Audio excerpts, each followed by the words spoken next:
Let's talk about your life and what's left of your routine and your other responsibilities during that first month and then the next 6 months.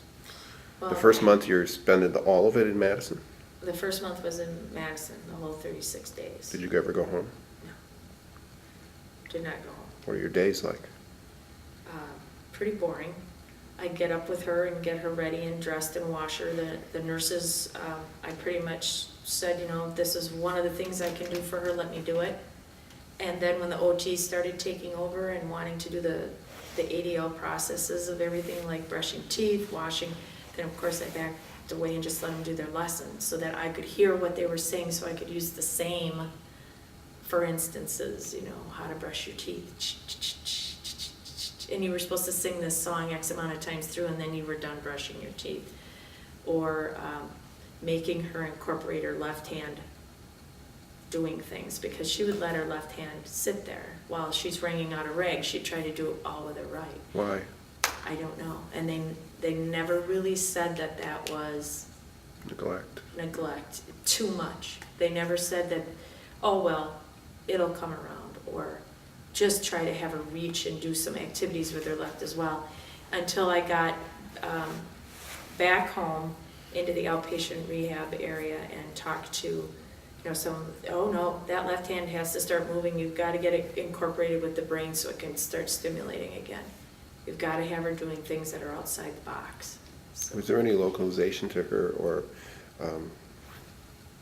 one side versus the other in terms of her injury that would have accounted for why she was using her left less? Well, she is right hand dominant, so I just figured that was why. There was never any swallowing pattern where we thought that the left was slower than the right. I don't know if it was the visual part of it or if it was the actual brain injury itself that didn't incorporate the left hand because the right hand was so dominant. I was never really told. The initial CT scan showed all of the catastrophic damage to her skull and all the swelling. Were there any follow-up MRIs that gave you any more indication of where there might have been specific lesions or any additional damage? No, and we have asked for them because that's our curiosity. We know that the brain atrophies if it's not used. So our big thing was thinking, we'll get an MRI, we'll find out if there is a part of the brain that's atrophying or that we don't, that we can see that, okay, well, this is what we really have to start working with on how to prepare yourself to deal with things. Use notebooks, use timers, use handwritten lists, check-off lists, anything we can to get that side to understand what it has to prepare itself for its adult life, for her to understand how to cope with it. What do you have? You have insurance through your hospital employer? Yes. Pretty good insurance then? It's pretty good, yeah. What do you do about work?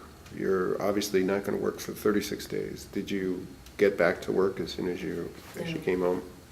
I didn't get back to work until April, because my husband couldn't move. He had to have his foot elevated 24/7, and he couldn't walk on it, and he couldn't help me. Okay. And I just had that cute little 7-year-old at home, my son. Your